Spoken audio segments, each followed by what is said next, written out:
Hola, soy Hanna Fernández, profesional de la comunicación y experta en bienestar y descanso. Bienvenido a este programa semanal de podcast en el que encontrarás charlas con grandes expertos que te ayudarán a alcanzar el bienestar físico, mental y emocional. Si quieres saber un poco más sobre mí y sobre mi trabajo, visita mi web hannafernandez.es. ¿Estás listo? Vamos, yo te acompaño. Aquí comienza tu guía para vivir bien.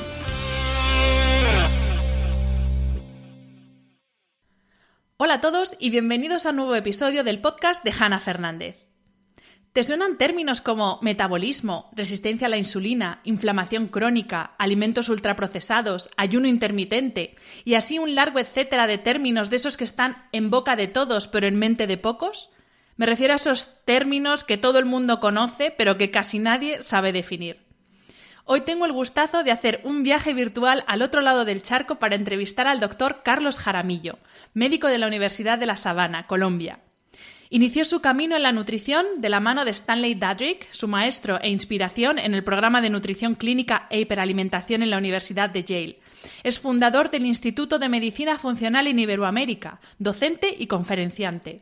Su objetivo es encontrar la raíz de las enfermedades crónicas para lograr su curación y su misión, educar con ciencia al mayor número de personas posible. Bienvenido, doctor, y muchas gracias por aceptar la invitación a este podcast. A ti, Hanna, muchísimas gracias. Qué gusto estar acá, qué gusto poder empezar a compartir este mensaje cruzando fronteras. Para mí es un verdadero honor. Carlos, en el prólogo de tu libro, que se titula El milagro metabólico y que acaba de publicar la editorial Diana, el doctor Rojas afirma que tenemos que asumir la responsabilidad que cada uno tiene sobre su propio bienestar, evitando sentirse víctima indefensa de un sistema que crea, fomenta y fortalece la mala salud. ¿Cómo podemos hacer esto, Carlos, cuando la sociedad en la que vivimos y nuestra vida moderna nos lleva de cabeza y sin frenos a todo lo contrario, a ir a por comida rápida porque no hay tiempo, a buscar comida comfort food, que se llama cuando nos sentimos mal, a que nos traigan la comida prácticamente hasta los pies del salón? ¿Cómo hacemos esto en esta sociedad en la que vivimos? La pregunta es muy buena porque la pregunta invita realmente a la solución y es que comer se nos volvió algo que no entendemos, algo que simplemente es el arte de llenarse y punto, mientras yo sigo con mi vida, porque es que se nos volvió que comer es simplemente uno tiene que comer, uno no hace nada diferente, uno simplemente tiene que comer.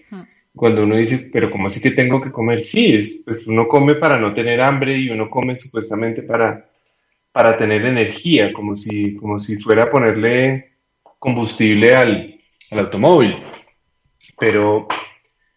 Pero comer se nos olvida que uno come para darle información al cuerpo y esa información yo tengo que cuidar perfectamente qué tipo de información le voy a dar a mi cuerpo, cómo se la voy a dar y cómo voy a hacer eso. Gastamos un montón de tiempo en el colegio, en la universidad, en el diplomado, la maestría, el curso online, en todo para aprender millones de cosas sobre nuestras profesiones, sobre nuestros gustos. Gastamos horas al frente de un televisor viéndonos la serie de Netflix o la serie del otro, pero no le dedicamos ni 5 minutos a entender. Es que hay una cosa y es que tenemos que partir, es que yo me tengo que volver experto en mi nutrición. El hecho que yo me vuelva experto en mi nutrición no quiere decir que me vuelva experto en la nutrición de todo el mundo. Son cosas muy distintas. Buen apunte, sí. Porque la gente piensa que hoy voy a aprender sobre mi nutrición y mañana voy a salir a darle cátedra a mi mamá sobre lo que ella debería hacer. Si yo no me prestan atención a mí, que me dedico a esto, menos le van a prestar atención y menos va a ser eficiente si eres arquitecto. Pero eso no te quita, si eres arquitecto, ingeniero, plomero, conductor, lo que sea, eso no te quita la posibilidad de volverte a ti un experto en tu propia nutrición. Entonces, cuando yo recuerdo que nutrirse es un arte, no es el arte que es muy diferente de nutrirse a alimentarse. que nutrirse no es el arte de estar lleno, sino el arte de meterle la información a mi cuerpo para que funcione bien y que yo me tengo que volver es un experto en mi propia nutrición. Pues yo a eso le dedico tiempo, así como le dedico a la serie, así como le dedico al partido de fútbol, así como le dedico tiempo al diplomado o a la especialización o a la universidad. Porque la industria no va a dejar de ofrecernos las soluciones fáciles. Pero cuando yo tengo conocimiento de lo que esas cosas hacen en mi cuerpo, simplemente no hay duda. Simplemente yo evito eso. Simplemente a mí vienen y me lo ofrecen y digo, no, gracias. Es que eso no es alimento. Eso no le va, eso no. El hecho que yo me pueda comer algo, lo pueda masticar y me lo pueda tragar, eso no quiere decir que eso alimente mi cuerpo. Ujú. Entonces, a mí me pasa, a veces me ha pasado con mi hijo, que vamos, yo tengo un hijo de 2 años y vamos al supermercado y él de pronto coge unas gomas de colores así súper llamativas y las coge y me dice, papá, ¿qué es esto? Y yo le digo, mi amor, eso es una cosa que la gente a veces come que se llaman gomas, pero eso no es comida. Y hay gente que de pronto está al lado y se me ha volteado y me miran con cara aterrados y yo les digo, pues yo no me engancho con la gente porque pues, si me quieren mirar mal eso es el problema de ellos, pero, y él me dice, entonces mi hijo me dice, esto no es comida. Yo le digo, no, mi amor, eso no es comida, es que eso no tiene ningún beneficio sobre tu cuerpo y eso es unas cosas químicas que le ponen ahí que son muy llamativas, pero eso no es comida, mi amor. Acuérdate que lo que nosotros comemos es comida. Y él dice, bueno, y la suelta y seguimos caminando. Ujú. Entonces, esto se resuelve con educación. Esto no se resuelve seguramente si las megaindustrias le pagan millones y millones y millones en impuestos al gobierno. Seguramente el gobierno va a venir a decirle a esas megaindustrias que el tigre de los cereales o el elefantico de los cereales ya no va a poder estar en el supermercado porque megaindustria le va a recordar y le va a decir no se te olvide cuánta plata te doy yo cada año. Entonces, si nos sentamos a esperar, nos tocaría comprar una sillita y esperar sentados para no cansarnos, Sí, porque eso no va a pasar nunca. desde luego, Sí, o sea, primero vuelven los dinosaurios desde luego. antes de que eso pase. Carlos, precisamente hablando de educación, yo confieso que hasta ahora lo que había oído sobre metabolismo era metabolismo basal, que es más o menos esa energía que uno consume para mantener sus funciones vitales, ¿no?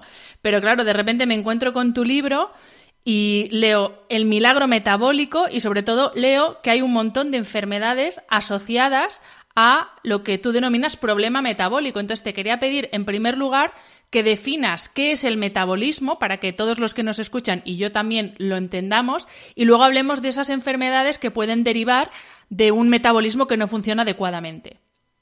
Ok, es que metabolismo hemos tenido la idea que metabolismo es estar gordo o estar flaco. Total, sí. Y entonces, hay algunos bendecidos por los dioses del Olimpo que entonces dicen que son de metabolismo rápido porque comen todo lo que se les antoja y nunca suben de peso. Y hay otros que los dioses del Olimpo decidieron no darles su bendición y entonces son los de metabolismo lento porque hagan lo que hagan, así se alimenten a punta de lechuga y agua, entonces suben de peso. Y eso no tiene nada que ver con metabolismo, porque metabolismo realmente es justamente esa adecuada utilización de los recursos energéticos, la adecuada utilización del oxígeno dentro de la célula para terminar produciendo energía. Y entonces uno dice, pues sí, claro, y entonces eso hay un consumo, claro, pero es que eso lo hacen unas hormonas. Es como así, claro, eso lo hacen unas hormonas. Eso no lo hace ningún gasto calórico ni nada. Eso lo hacen unas hormonas. Y esas hormonas Principalmente la que determina yo cuánto gasto y cuánto guardo es la tiroides. Pero la tiroides, los problemas tiroideos en el mundo contra los problemas contra la otra hormona que vamos a hablar, que es la insulina, nos representan ni el 1 contra el 99%. Y uno dice, no, pero es que hay mucha gente con problemas tiroideos. Sí, claro. Pero hay países que tienen 74% de obesidad y la obesidad no es por problemas tiroideos, es por problemas con la insulina. Ujú. Entonces, esas hormonas, la hormona tiroidea, la insulina, su hormona contraria que es el glucagón, el cortisol, esas son las hormonas que van a determinar cómo yo voy a estar gastando o guardando dependiendo el estímulo que yo le haga. Y ese estímulo se hace desde el tipo de alimento que yo como, el equilibrio que yo le hago a mis alimentos y la frecuencia con la que como. Entonces, casi que la tiroides podría quedar a un lado porque cuando vemos todo este desastre que ocurre cuando yo estoy atorándome de energía, cuando yo me estoy atorando de glucosa porque como no la puedo utilizar porque estoy metiéndole un mega exceso, pero ese mega exceso no se altera por la cantidad, se altera es por las hormonas que yo altero con esa cantidad. Ujú. Entonces empieza a aparecer, porque estas hormonas inflaman mucho el cuerpo. Entonces empieza a aparecer todo un desastre, especialmente con esta hormona que se llama la insulina, que empieza a generar inflamación en el cuerpo, empieza a generar inflamación arterial, que es lo que lleva a que las arterias con el tiempo se endurezcan y produzcan hipertensión arterial. Es lo que termina causando ansiedad para comer, lo que termina generando sobrepeso, obesidad, prediabetes, diabetes, triglicéridos altos, síndrome de ovario poliquístico, algunas formas de colesterol elevado, infartos, enfermedad cerebrovascular. Y esto es la principal causa de muerte en el mundo. Entonces, las consecuencias, las principales causas de muerte y de enfermedad en el mundo son derivadas 100% de problemas metabólicos. Y los problemas metabólicos son derivados 100% de nuestros hábitos. Son creaciones del ser humano. Ujú. Por eso mismo es que la idea del libro es mostrarle a la gente cómo esto ha sido responsabilidad nuestra. Pues asimismo es responsabilidad nuestra darle la vuelta. Es que es muy Absolutamente. sencillo, Sí, es sí. muy sencillo. Carlos, hablando precisamente de insulina, que era como la pregunta estrella, porque aquí por lo menos en España, me imagino que allí en Colombia también, aquí lo decías tú antes, todo el mundo sabe de insulina, todo el mundo recomienda de todo, que si ayuna, que si no ayuna, que si tal, que si cual. Yo te quiero pedir por favor que expliques para los que no somos científicos, ¿vale? Para que no tenemos esa formación, para que lo entendamos, qué hace la insulina y sobre todo que expliques un problema que habla todo el mundo de él, que es la resistencia a la insulina. A ver si conseguimos dejar claro qué es la insulina, cómo funciona y qué es ese problema que cada vez diagnostican a más personas, que es la resistencia a la insulina. Ok, claro que sí.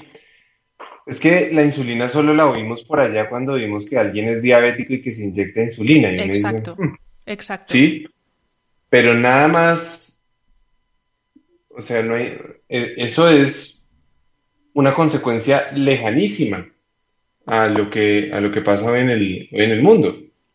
La insulina es una hormona que producimos todos los seres humanos, es una hormona absolutamente necesaria para vivir. Se produce en una glándula que uno tiene dentro del abdomen que se llama el páncreas. Esa hormona, cuando yo como, por decir algo, me voy a comer una avena, esa avena tiene una concentración, una carga de carbohidratos. Y esos carbohidratos yo los tengo que romper en glucosa, que es una forma de un azúcar simple, para que esa glucosa se pueda distribuir a las células, a darles energía. Y hay una fracción que yo voy a guardar para más tarde, porque el cuerpo tiene ese mecanismo de adaptación y es un mecanismo muy inteligente, donde hoy tenemos comida en el supermercado o podemos llamar al domicilio, podemos llamar por cualquier cosa que me la traigan. Hace 20.000 años comíamos lo que encontrábamos, lo que lográbamos cazar. Entonces mi cuerpo no podía ir y repartirle todas las células para que lo utilice como energía, porque cuando se me acaba, pues uno tiene mecanismos de adaptación, que eso es lo que me lleva a mí hacia los estados de cetosis y todo eso, pero digamos que él guarda un poquito. Entonces la insulina coge esa molécula de glucosa, cuando yo como, entra por el intestino, del intestino entra a la sangre, y cuando entra a la sangre, ¡pim!, manda la señal y le dice a mi páncreas, venga, por favor, produzca insulina, porque la insulina viene y le golpea la puerta a la célula y le dice, por favor, abra su compuerta porque yo le voy a meter glucosa. Entonces la insulina le ayuda a la célula a que le entre la glucosa. Entonces es una hormona muy importante. Si no hay insulina, la glucosa se queda en la sangre. O sea, el cuerpo se queda atorado con la glucosa. Por eso hay una enfermedad que se llama la diabetes tipo 1, donde las personas no producen insulina. Como no producen insulina, pues se les sube el azúcar inmensamente y cuando uno lo mide en sangre está supremamente elevado porque nunca pudo entrar a la célula. Ujú. Cuando uno consume glucosa, ese 80% de ese 100%, el 80% se va a las células y 20% lo guarda mi hígado para después. Pero como ahorita vivimos en estado de coma y coma y coma y coma y coma y coma, llega un punto en que pues las células dicen, pues ya, yo ya no necesito más. Y ese exceso que yo me estoy comiendo de avena, pan, pasta, dulces, helado, zumos de fruta, ese gran mega exceso de carbohidratos, porque no es que los carbohidratos sean malos, es el exceso de carbohidratos lo que es malo. Ese mega exceso de carbohidratos hace que lo que necesitan mis células dicen, yo ya no necesito más. Usted tranquila, vaya y guarde el resto en el hígado. Pero el hígado también tiene una ocupación finita. Entonces mi insulina empieza a guardar en el hígado y a guardar y a guardar y a guardar hasta que mi hígado se copa. Cuando mis células están copadas y mi hígado está copado, yo empiezo a exportar ese exceso de glucosa, lo empiezo a exportar en otra forma de energía porque yo no puedo guardar más glucosa, no lo puedo guardar más en forma de glucosa, ni en el músculo tampoco, que son los dos sitios donde uno guarda glucosa, en el músculo y en el hígado, y lo convierto a grasa. Ujú. Cuando la célula está absolutamente llena de glucosa y cuando el hígado está lleno de glucosa, cuando la insulina va a tratar de meter, no puede, porque está lleno. Y eso es lo que se conoce como resistencia a la insulina. Porque yo me vuelvo resistente a la acción de la insulina, pero porque mi cuerpo está absolutamente atorado, repleto, lleno completamente en todos los sitios donde yo podía guardar, ya no me cabe más. Ujú. Si tú te vas de viaje y compras demasiada ropa porque estuviste en el outlet y había un montón de ropa en promoción y compraste y compraste y compraste, pues llega un punto en que en la valija no te va a caber más y se te va a quedar por fuera algo de ropa. Es casi como que estás haciendo resistencia al exceso de ropa que tienes. ¿Por qué? Porque es que no te cabe más. Por Ujú. más fuerza que hagas, por más que te sientes encima, que vengas, llames a tu esposo, que venga y se siente encima para ayudarte a tratar de cerrar la cremallera, todo, pues no va a funcionar. Entonces, eso es lo que termina siendo la insulina. Pero cuando la insulina está elevada, llega un punto en que, como vivimos comiendo y comiendo y comiendo y comiendo, el cuerpo empieza a producir más insulina de lo normal. Y la insulina es una hormona, lo que se llama una hormona anabólica. Todo lo que es anabólico es todo lo que induce a la formación, a la creación, al aumento. Ujú. Entonces, por eso es que la insulina aumenta, sirve, digamos, como factor de crecimiento cuando uno está creciendo, pero cuando uno deja de crecer, por eso es que induce tan fácil a que uno forme tanta grasa y aumente de peso. Ajá. Y eso termina generando muchos problemas. Como te decía, la insulina no solamente tiene el espectro para la formación de grasa cuando está en exceso, sino genera ansiedad para comer, genera muchísima inflamación porque prende muchos sensores y muchos factores inflamatorios. Es muy importante también reconocer que hoy en día se ha visto un mega aumento de los cánceres inducidos por la obesidad y esto se podría corregir exactamente de la misma manera. Ujú. Carlos, precisamente has enumerado antes algunos de los alimentos que consumidos en exceso, pues hidratos de carbono, cereal, pasta, helados, etcétera, pueden dar lugar a estos problemas con la insulina. Pero te quería preguntar en concreto por un alimento que todo el mundo piensa que es sano, realmente lo es, que es la fruta, pero que en el caso de personas con resistencia a la insulina, corrígeme si me equivoco, también tienen que vigilar, porque la fruta, aunque sea muy sana por su fibra y sus vitaminas y todo, pero tiene también azúcar. Sí, es que, es que mira, cuando uno piensa sobre qué es lo malo del azúcar, y ahorita si quieres hablamos sobre el azúcar puntualmente, el azúcar es una molécula, el azúcar, la miel, la panela, que aquí hay tanta, no sé, allá en España que tanta panela haya, pero pues aquí abunda la panela. También hay, sí. Todas son la unión, cuando tú miras eso de qué está hecho, todas son la unión de glucosa y fructosa. Eso es la molécula que tienen, la miel, la panela, ¿sí? La mayoría de los siropes, todo eso.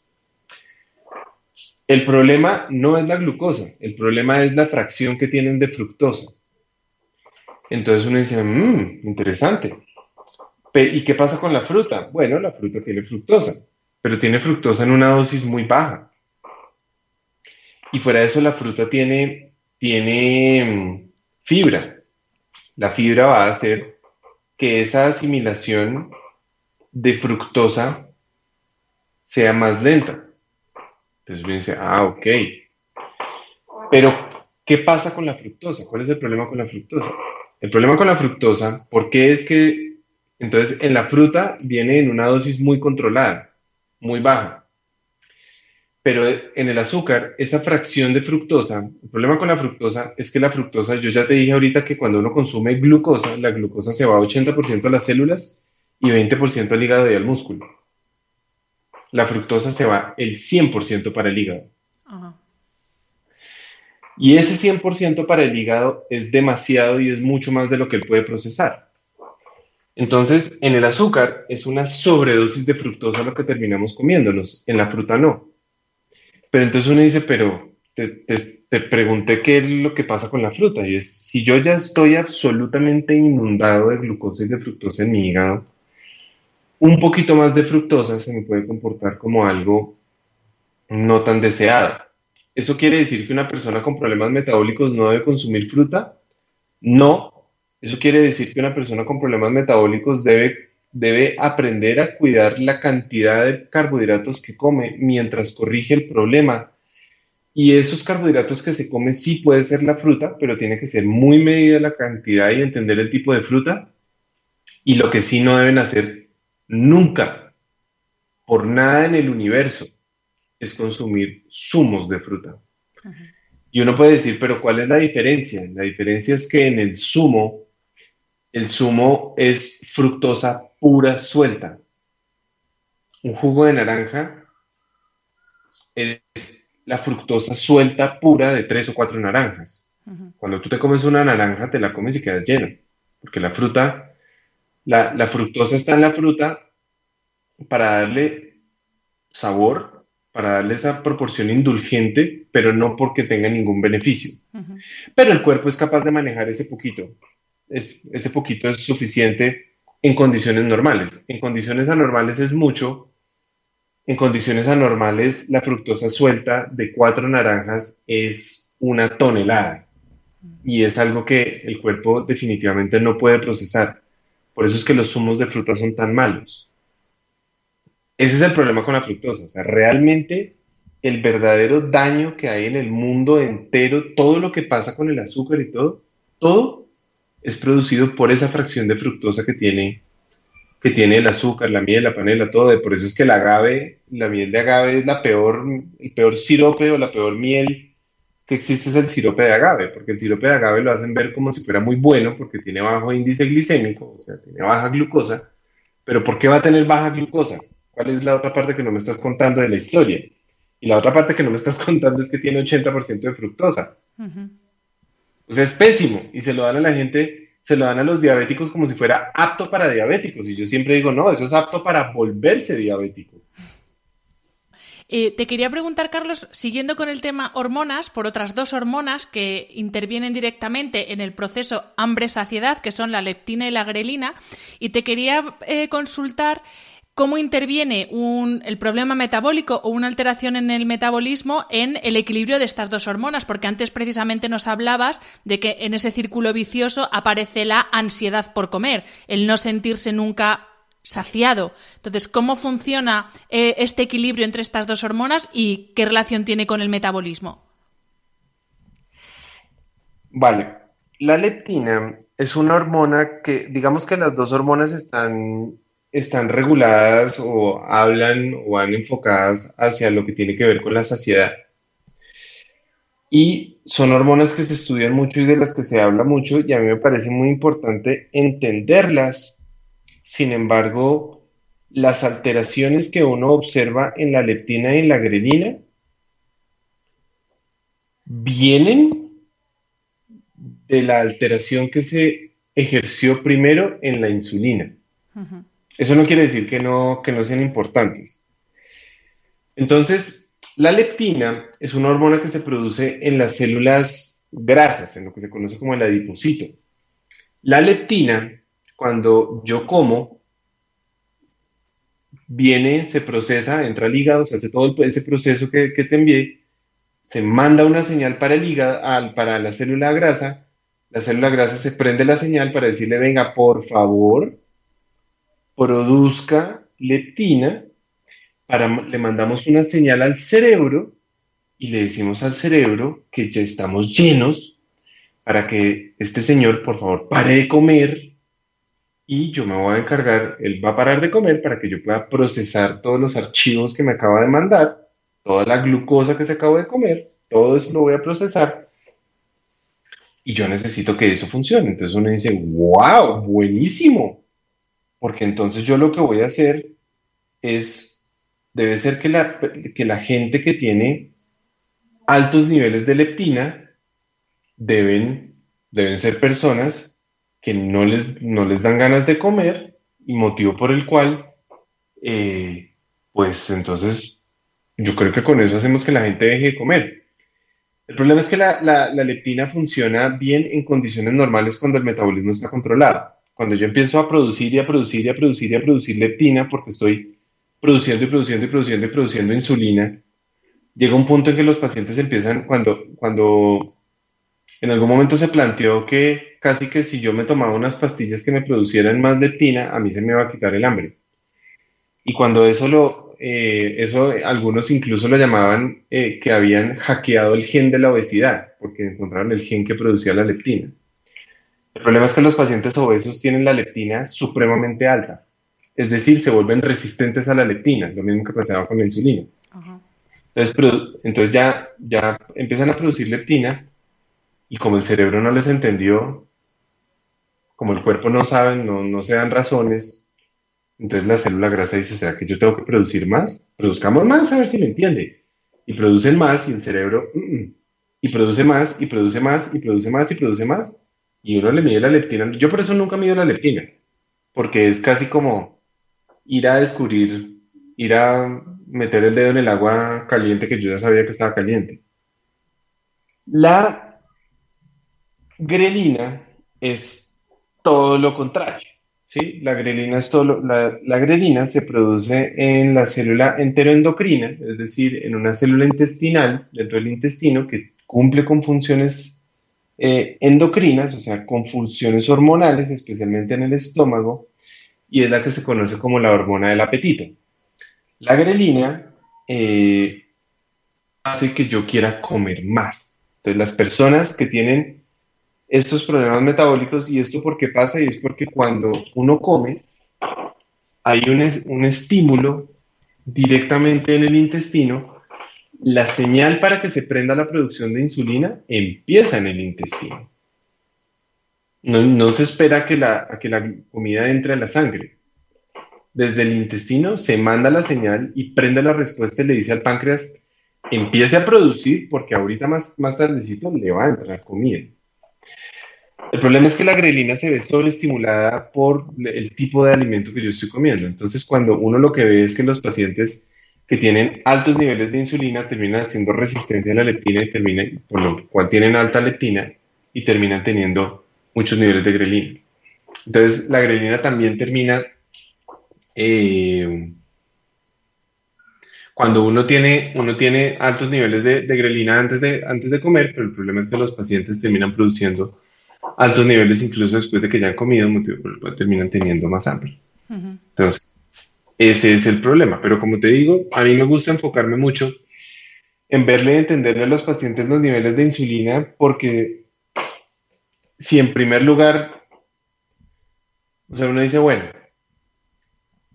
en primer lugar, ¿qué fue primero, el huevo o la gallina? No, pues primero fue el estímulo hacia la insulina, o sea, la hiperinsulinemia y después la resistencia. Ah, ok. Y estas dos fueron consecuencias. Sí, fueron consecuencias. Ok. Pero ¿qué pasa? ¿Será que si yo hago algo sobre la grelina, voy a corregir el problema? No. ¿Y si yo hago algo sobre la leptina, voy a corregir el problema? No.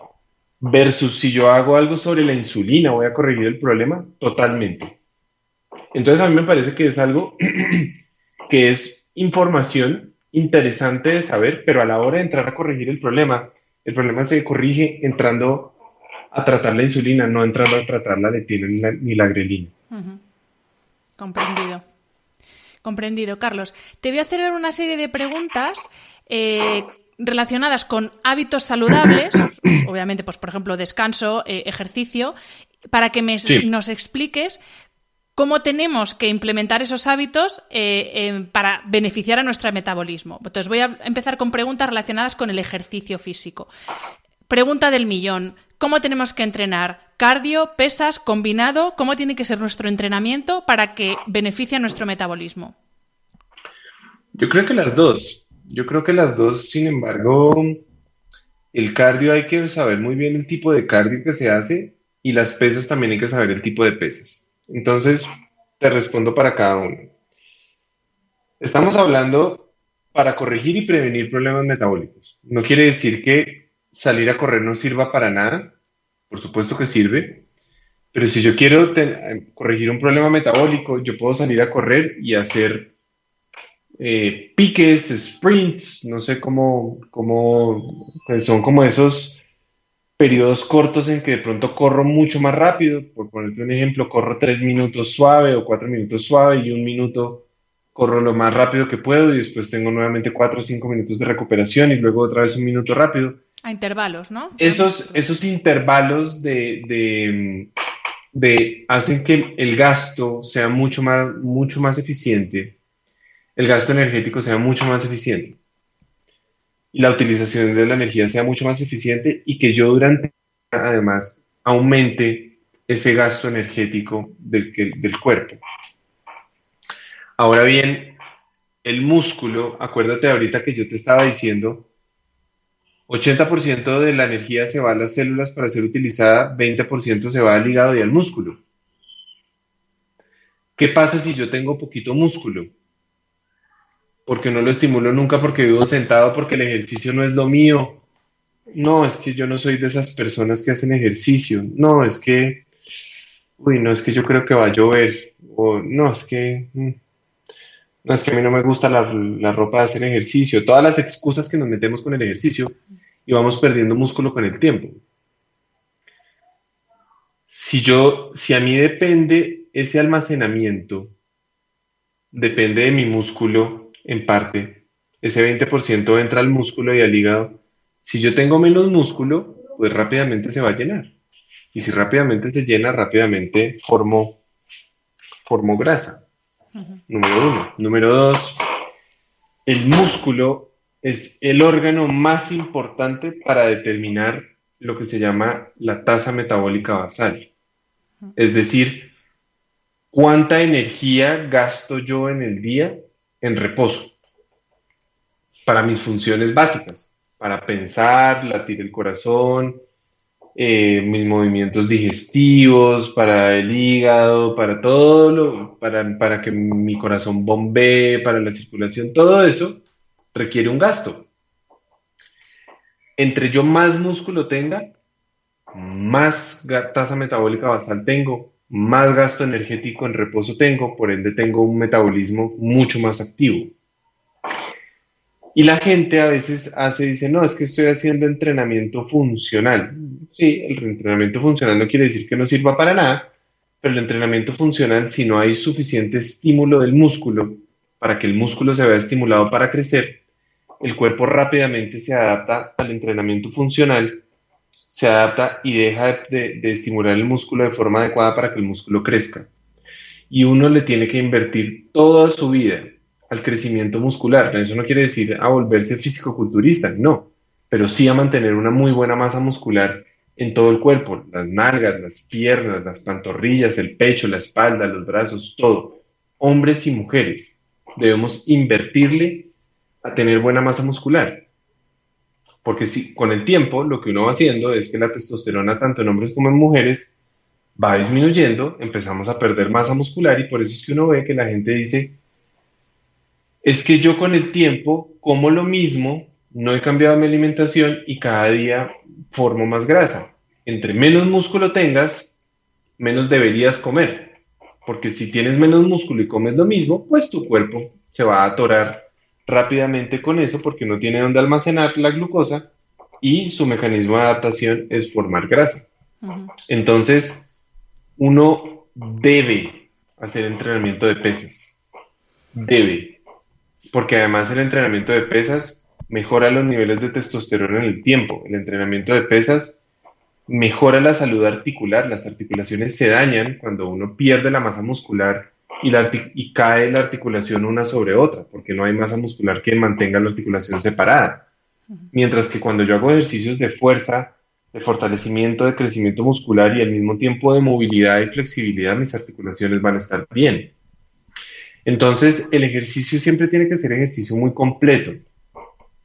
Ejercicio que implemente habilidad, destreza, movilidad, obviamente hipertrofia. Siempre hay que incluir todo, diferentes áreas. No es decir, es que yo solamente corro, porque correr puede mantenerte por un tiempo bien, porque sí, gastas energía, pero quien corre tiene que hacer entrenamiento de pesas, porque uno cuando corre tiene que apretar el pecho, apretar la espalda, apretar el abdomen, tener buena estabilidad entre la nalga, el cuádriceps, el isquiotibial, la pantorrilla, todo, para que no aparezcan dolores, para que no se dañe la articulación, pero además porque cuando uno corre solamente estimula, correr, así uno corra 1 o 2 horas, es muy barato para el músculo, es algo de lo que el músculo fácilmente se recupera, mientras que las pesas inducen a una señal de reparación muy fuerte para que haya más crecimiento de músculo. Ujú. Entonces, por eso las dos cosas son tan importantes, son tan necesarias. Continuando con el ejercicio, Carlos, ¿entrenamiento en ayunas, sí o no? Por supuesto, por supuesto, porque yo vengo de, no sé, 12, 14, 16 horas de no comer, quiere decir que mis niveles. Yo ya te expliqué cómo se almacena la energía, ahora te explico cómo se consume. Ujú. Adelante. Y eso, hoy en día hay carros eléctricos que lo muestran muy bien, carros que son híbridos, que te dicen, mira, este carro tiene una batería con una autonomía para 100 kilómetros. Cuando se le acaban los 100 kilómetros, tiene un tanque de combustible que hace que cuando se acabe la batería, inmediatamente él prende el tanque de combustible y tú sigues andando con combustible. Y con ese, pues, ese te alcanza para 400 kilómetros. ¿Por qué los seres humanos tenemos ese mecanismo de adaptación donde cuando se nos llena los niveles de glucosa empezamos a producir grasa? Porque si nos devolvemos 20.000 años en el tiempo, 30.000 años, que eso en la historia de la humanidad no es nada, en el verano había más comida. Entonces comíamos y comíamos y comíamos y subíamos un poco de peso. En el invierno necesitábamos esa grasa para sobrevivir. ¿Y por qué? Porque ¿cómo me consumo yo la energía? Yo me consumo la energía primero, me consumo toda la glucosa que tengo en el hígado y en el músculo, y cuando esa glucosa se me acaba, yo inmediatamente cambio de combustible y empiezo a utilizar esa grasa que tengo guardada como fuente de energía, que eso es lo que se llama la cetosis, o la cetoadaptación. Entonces uno dice, oh, qué interesante. O sea que formar grasa, en teoría, es un mecanismo de protección para guardar energía para después, para cuando no hay comida. Mm. Como el carro, lo que te dije, se acaba la energía de la batería eléctrica y empiezo a utilizar el combustible o el automóvil, el coche, como dicen ustedes. Eh, entonces, cuando yo empiezo a utilizar mi propia grasa como fuente de energía, eso es la definición de quemar grasa. No esto, toda esta mano de ridiculeces que venden en cápsulas que supuestamente queman grasa. No, quemar grasa es cuando yo utilizo mi propia grasa como fuente de energía. Eso sí es quemar grasa. Entonces, a tu pregunta, ¿qué pasa si yo estoy corrigiendo esa cantidad de grasa que yo tengo, esa inflamación, esas hormonas, y yo llevo 12, 14, 16 horas sin comer? De pronto cené temprano, cené a las 6 de la tarde y me voy a esperar hasta las 10 de la mañana para volver a desayunar, pero voy a entrenar a las 8 de la mañana, entonces ya llevo 14 horas de ayuno. Es decir, como yo ya paré de comer y me estoy consumiendo esa glucosa, me la estoy consumiendo pues para mantener mis funciones vitales, que mi cuerpo necesita. Él va y está sacando allá del hígado y del músculo, está sacando, está sacando, está sacando, y de pronto yo empiezo a entrenar. Eso va a hacer que yo me la consuma mucho más rápido, y eso me deja a mí la posibilidad de entrar a empezar a utilizar mi propia grasa como fuente de energía. Es decir, entrenar en ayuno me va a permitir corregir mi metabolismo mucho más rápido, especialmente si hago pesas primero y después hago cardio. No al revés, porque al revés me deja cansado.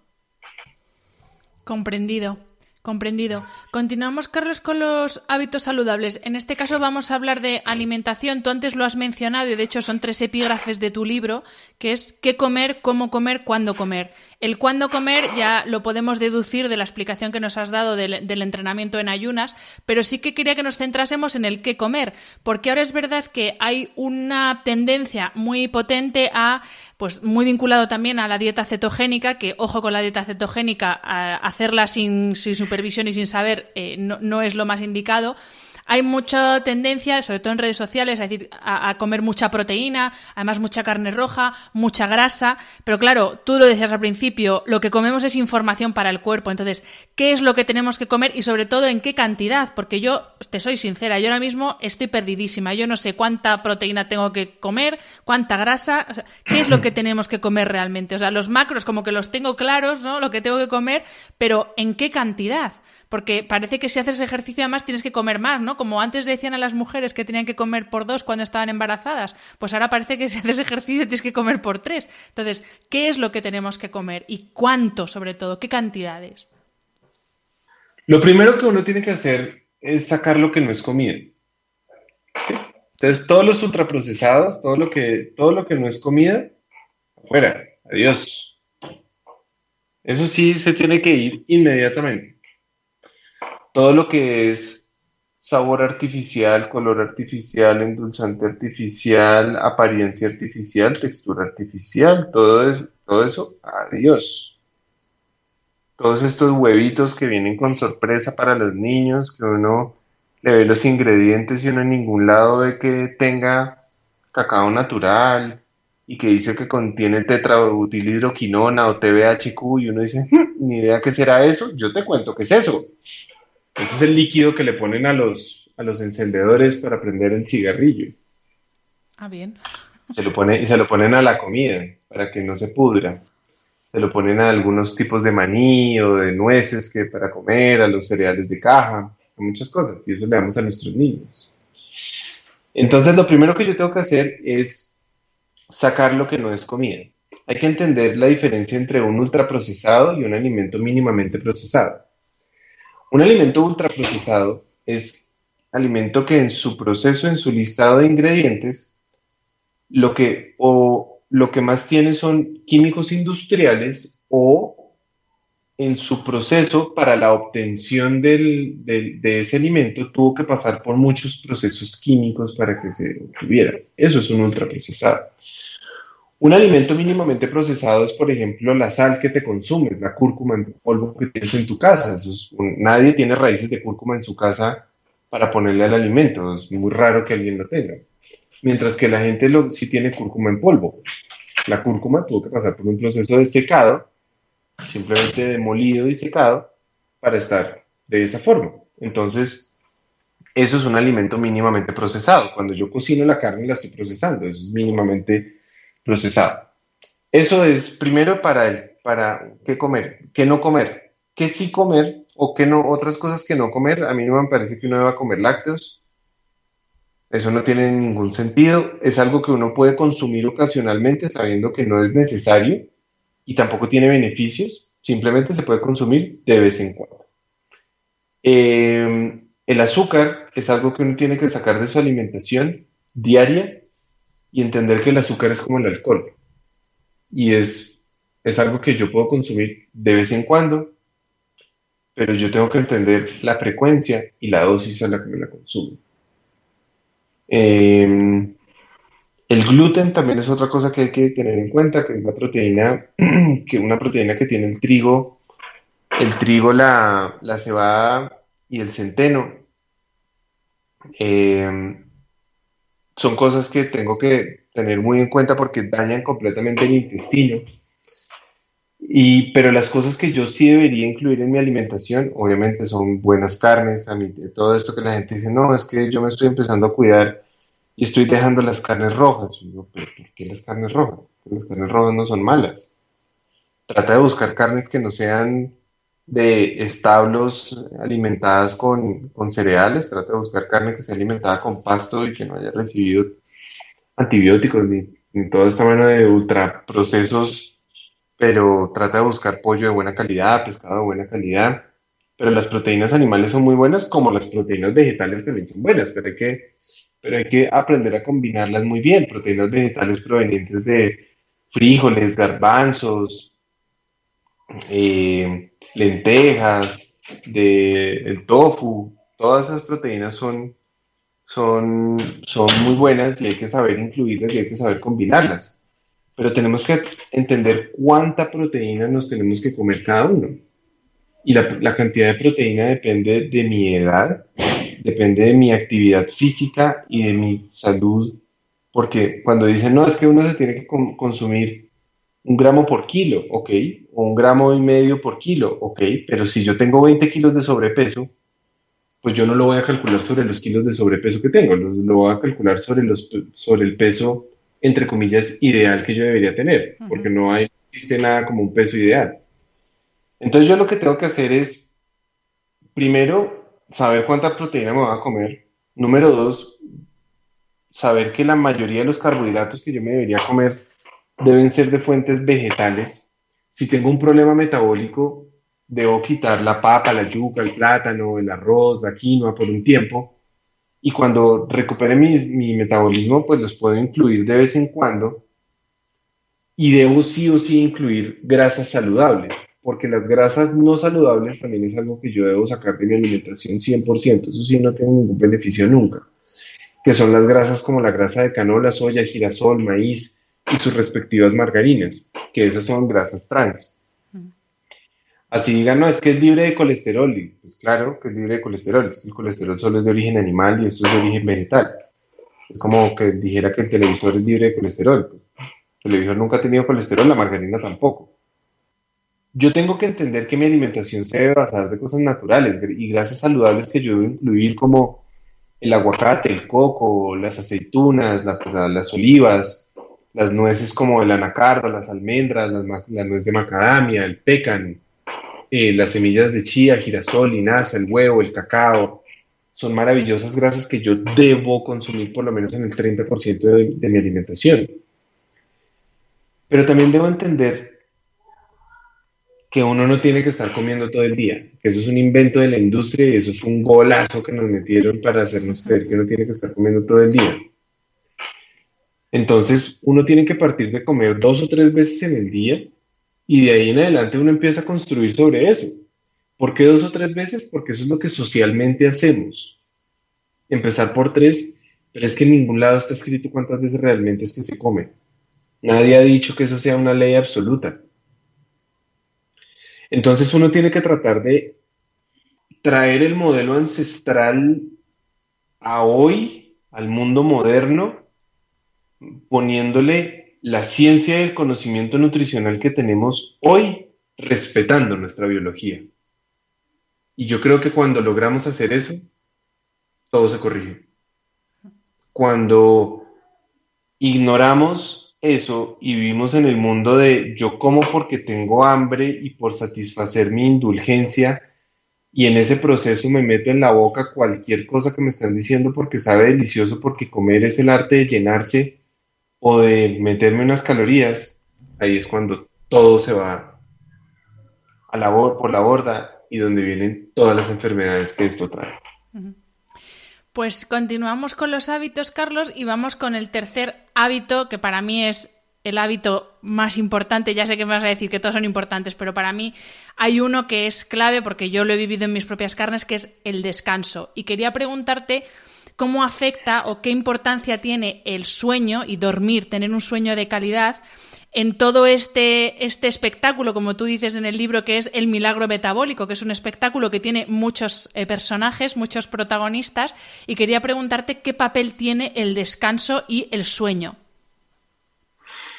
Es supremamente importante, porque es que cuando uno descansa y cuando uno tiene un buen sueño, uno está induciendo a tener adecuada reparación. Y la adecuada reparación es supremamente importante. Cuando uno se repara bien, uno regula los niveles de cortisol. El cortisol es muy importante porque el cortisol es la hormona del estrés. Cuando uno se repara bien, uno estimula el músculo en el gimnasio, pero uno forma el músculo en la cama. Por eso es que repararse es tan importante. El sistema inmunológico depende del sistema de reparación. Y ahorita que estamos tan estresados, comiendo tan mal y durmiendo poquito y viendo series y videos conspirativos y pegados en el teléfono y todo eso y sin dormir bien, estamos disminuyendo nuestro sistema inmunológico. Estamos empeorando nuestra digestión. Estamos quitándole al cuerpo la capacidad de desintoxicarse bien, porque el cuerpo se desintoxica es de noche. El final de la digestión, por eso el momento de hacer deposición ideal es en la mañana. Entonces, eso es lo que es realmente importante del sueño y de inducir a los sistemas de reparación. Y por eso para mí el sueño es un hábito que uno tiene que cuidar, así como la meditación también es un hábito que uno debería aprender a cultivar. Uh-huh.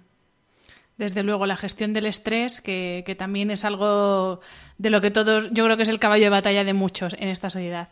Pues Carlos, para concluir la entrevista te quiero hacer una última pregunta. Tú afirmas en el libro que todas las enfermedades que desarrolla el cuerpo humano, de una u otra forma, tendrán un tipo de inflamación. Y quería pedirte, ya para concluir, una definición de qué es la inflamación, porque se habla mucho también de la inflamación crónica, inflamación aguda, inflamación de bajo grado, pero al final seguimos sin tener, yo creo, una idea clara de qué es esto de la inflamación. Entonces, si te parece, para concluir, ¿nos puedes explicar qué es la inflamación y por qué es tan peligrosa? La inflamación es un mecanismo también de adaptación y de protección, de prender alarmas cuando hay algo que no está funcionando adecuadamente. Cuando hay inflamación hay muchos mecanismos en el cuerpo que se activan, hay dolor, hay enrojecimiento, hay la aparición de lo que se llama edema, que es cuando si a mí me pica la abeja, pues eso se me pone grande y como hay secuestro de líquido ahí.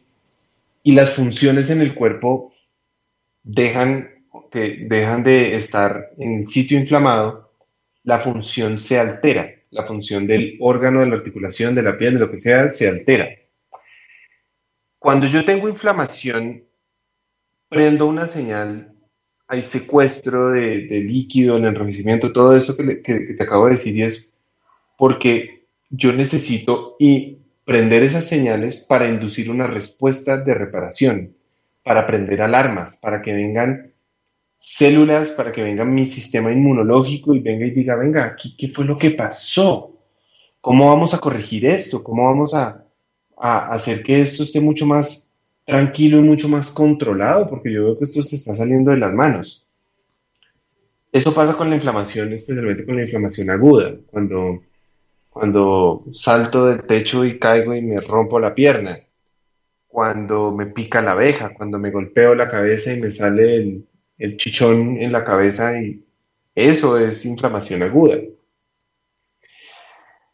El problema es cuando yo siempre después de tener una mala alimentación, una alimentación llena de azúcares, de químicos industriales, de todo esto, voy a responder con inflamación en mi cuerpo.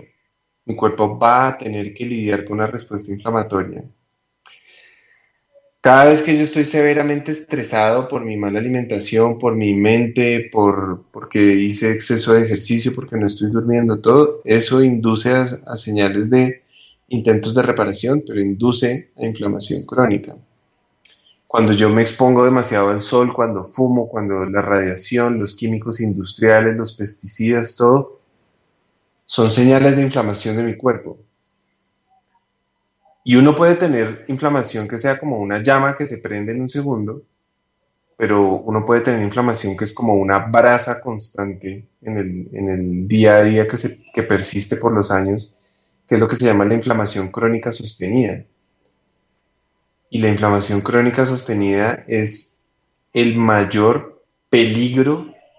Ese sí es porque cuando yo tengo resistencia a la insulina, hiperinsulinemia, inflamo. Pero cuando inflamo y tengo inflamación crónica, genero más activación de cortisol porque estreso a mi cuerpo. Y si hay más cortisol, hay más insulina, hay más glucosa. Y si hay más glucosa, y se vuelve un círculo vicioso interminable, donde está mi sistema de inflamación prendido todo el tiempo, luchando contra Carlos y sus decisiones.